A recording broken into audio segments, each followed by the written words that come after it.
In this video, I'm going to share with you the method to define how you can reach financial freedom by investing in Airbnb properties. So I already talked in previous videos that an asset, a real estate property that is rented on Airbnb will generate on average over 3 times more profits than long-term rent. Yet many people don't know how to invest on Airbnb properties. They're afraid that the cities are going to crack down on Airbnb, are going to forbid it.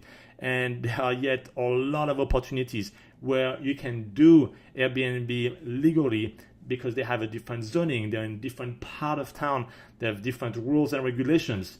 And it's important to know exactly how to look at these properties, find them, invest on them, so you can have a sound long-term strategy on Airbnb property investment. So let's look at the 7 steps method that help to build an empire of Airbnb properties. And this is the method I actually use for myself again and again for all the 12 properties that I bought in 5 different parts of the world and managing them, spending less than 2 hours per week. This is the method I use every single time. So the first is to define your goals, and I have myself define my goals, financial goals. Where do I want to be in 2 years, in a year, in 10 years from now? And this is important to have a structure, to have a method to define your goals so that you can really list your passive income, your expenses, identify what is the gap, financial gap that you need to close, how many properties you need to buy, at what cash flow to close that gap. So that's the first step, probably one of the most important steps, because it gives you the direction, it gives you the drive, and almost as importantly, it gives you the why you need to do these investments in Airbnb properties. The second step is to have as much guidance as possible to identify your top regions. Don't go left and right, every directions. You need to have a method to define what are the top regions, what are the top cities that you need to look at. And within the cities you identify, it's very important to know what are the right zip code, what are the right zoning areas where it makes sense to buy Airbnb properties legally, where it makes sense to buy them where the seasonality also is not too extreme. So there are many criteria like this that come into play that are very different of the criteria you would use to buy a regular real estate property. And most agents wouldn't know how to guide you on these Airbnb investment properties. And it's important to know what are those key criteria. And some of the criteria I mentioned, like the zoning, the seasonality, are very important. And there are more also criteria. So when you use them systematically, you know exactly what cities to focus on, and then what zip code, what zoning area you need to focus on.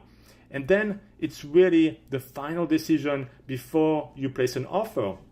It is to have what I would call a deal analyzer, a workbook that really helps you to compare and select the best properties. However, the criteria to identify what the financial performance of an Airbnb property is going to be compared to a regular real estate property are different. Different types of expenses, different type of income, different ways to assess the financial performance. And I use always the same method, the same Excel table. From the first properties I bought to now and the future one, I always use the same types of Excel table to compare them, and I know with confidence that this is the projected income, this is the expected performance.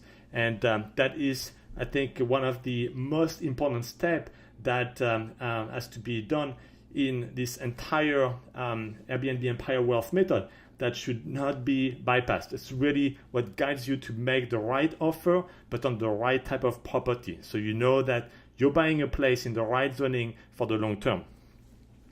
And then once you have an offer accepted, it's important to finance your properties. So here again, the rules are different between Airbnb properties and a regular real estate property. And there are banks that would focus or would allow these types of investment properties, and some that would not. So this step is about knowing exactly what are the banks, what are the brokers to contact to be able to finance those properties at the best rate possible so that it does not eat your profits. And then the sixth step, assuming at this point you have your property, you financed it, before you actually have guests, you need to create your listings. And for all the 12 listings I have, and I've coached also many students, I could identify what are the criteria that future guests on Airbnb are looking at, how they make a decision. They will make a decision in a split of a second when they look at your listing. So what is important? What influences them?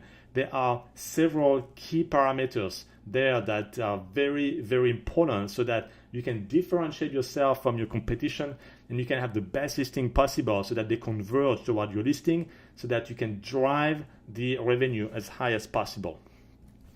The seventh and last step is very, very critical as well, which is about managing the property. There is a misconception that it takes a lot of time to manage an Airbnb property because there are a lot of in and out, a lot of check-in, a lot of check-out, that's for sure. But the key is to have the right system in place so that you can outsource as much as possible the task. And for me, as I mentioned earlier, I have 12 properties in 5 different parts of the world, and I can't be in those locations. So I had to set up a system that is literally plug and play for every new area where I invest. And this is what I use again and again to successfully manage them so that I can spend time on buying the next properties, on creating value for my portfolio instead of answering every single guest messages as an example. So let's look at a couple of examples for these Airbnb investments of several of my students. So this one is actually a studio condo, very, very small. And you can see on this graph for 2017, every single month of Airbnb revenue, every single month of Airbnb earnings. And you can see that overall for a studio, this is a very good number, $50,000. If the same studio was rented on a long-term lease with a yearly lease, this would be $12.5 thousand only. So about over three times less, 4 times less actually in this case of revenue that would be collected for the exact same asset. Now let's look at another example. This time a 2-bedroom condo over 100,000. So this is very common and very, very attractive type of revenue, over 3 times more than a long-term lease revenue. And those properties do very well. Now it's key. In this case, my student, they use the method and they could identify exactly which property is going to be not just generating a lot of revenue, but legal. So they can operate them legally so they don't have to worry about the change of regulations because the zoning, because the area they bought it in is protected and they can do this Airbnb investment. So when you have a simple 2-bedroom condo that generates over 100K a month, I mean, that's a great passive income. And another one also from another student that is generating over $120,000 for a 2-bedroom condo. Again, very typical results. Students know exactly how to filter those properties so they can really focus on generating as much value as possible and accelerate their path to financial freedom.